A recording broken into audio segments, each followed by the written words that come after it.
Special intensive revision ఏదైతే ఉందో దాని మీద చాలా ఇండియా పక్షాలు కానీ ఇండియా కాంగ్రెస్తో సంబంధించిన ఇండియా కూటమి అంటే భాజపాకి వ్యతిరేకంగా పనిచేసే ప్రతి ఒక్కరు కూడా విమర్శిస్తూ వస్తున్నారు. అంటే ఎందుకు విమర్శిస్తున్నారు అనే దానికి జవాబు లేదు. ఊరికే ఏదో పేదల పక్షాన్ని నిలబడ్డాం, మా ఓట్లు గల్లంతాయి, అందుకే మీరు గెలిచేస్తున్నారు, ఏదో రకరకాలుగా మాట్లాడుతున్నారు.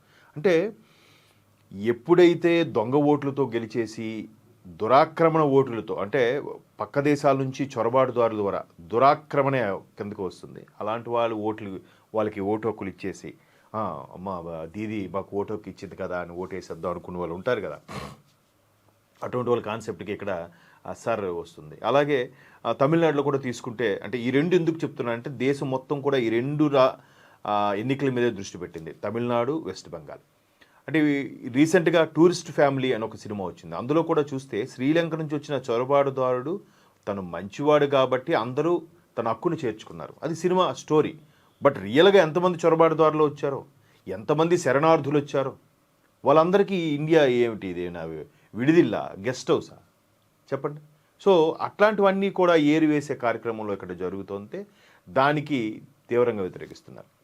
సరే వీళ్ళ రాష్ట్రాల్లోనే ఇలా చేస్తున్నారు, వాళ్ళ రాష్ట్రాల్లో అలా చేయట్లేదు అనుకోవడానికి లేదు. దానికి సంబంధించి ఇక్కడ వార్త మ్యాక్సిమం అన్ని పత్రికలు కూడా వచ్చింది. వాళ్ళు చూస్తే సర్ తర్వాత గుజరాత్లో 13.4% ఓట్లు తరుగుదల.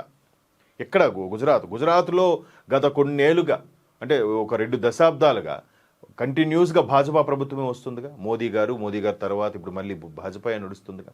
సో అటువంటి గుజరాత్లో కూడా ఎంతమంది దురాక్రమణలు ఉన్నారో, ఎంతమంది శరణార్థులు ఉన్నారో, ఎంతమంది చొరబాటుదారులు ఉన్నారో వాళ్ళందరూ సిజరింగ్ ఇచ్చేస్తే 13.4% ఓట్లు అంటే చిన్న విషయం అండి.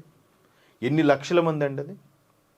సుమారుగా గుజరాత్ జనాభా ఒక 5 కోట్లు వేసుకుంటే 5 కోట్లలో 5 కోట్లలో ఆల్మోస్ట్ ఆల్ ఒక 3 కోట్ల మందికి ఓటు హక్కు ఉన్నాయి అనుకుందాం. 3 కోట్లలో 13% అంటే పోనీ 10% వేసుకున్న 30 లక్షల మంది, 30 లక్షల పైచులకే అంటే దగ్గర 40-50 లక్షల మంది గల ఓట్లు ఉన్నాయంట. అంటే ఇవన్నీ దొంగ ఓట్లే. సో మరి అది తీసేశారు వాళ్ళకి మేము ఓడిపోతామని భయంకి వాళ్ళు తీసేస్తారా? అదే ఇక్కడ వాళ్ళు ప్రూవ్ చేసుకునే ప్రయత్నం కూడా చేస్తున్నారు. గుజరాత్, లక్షద్వీప్, పుదుచ్చేరిలో అంతకు ముందు కన్నా 68.9 లక్షల మంది ఓటర్లు తగ్గిపోయారు. ఎన్నికల సంఘం శుక్రవారం విడుదల చేసిన సమాచారం తెలియజేస్తోంది. 68 లక్షలు అంటే 69 లక్షలు సుమారుగా.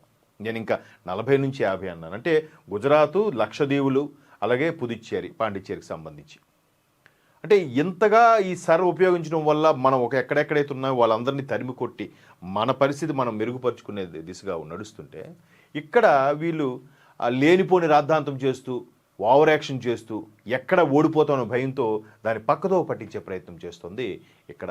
అంటే ఇవి జస్ట్ శాంపిల్ కోసం నేను చెప్పాను, ఇంకా చాలా ఉన్నాయి ఇక్కడ చూడండి. అలాగే మిగిలిన 2 కేంద్రపాలిత ప్రాంతాల్లో మొత్తం ఓటర్ల సంఖ్య 5.19 కోట్లు, తుది జాబితాలు సంఖ్య 4.5 కోట్లకు తగ్గింది. అంటే ఇక్కడ ఎంత ఆల్మోస్ట్ 70 లక్షలు పోయింది.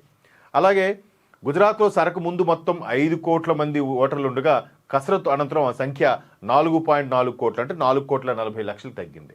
అంటే ఇలాగ ప్రతీది కూడా ఇక్కడ సర్ వల్ల ఎన్ని చొరబాటుదారులు, శరణార్థులు, దురాక్రమణదారులు ఉన్నారో వాళ్ళందరికీ సంబంధించి ఇక్కడ మనం చూస్తుంటే వీళ్ళు మాత్రం చాలా ఇబ్బందికర పరిస్థితులతో చాలా ఇదిగా మాట్లాడుతున్నారని అనిపిస్తుంది.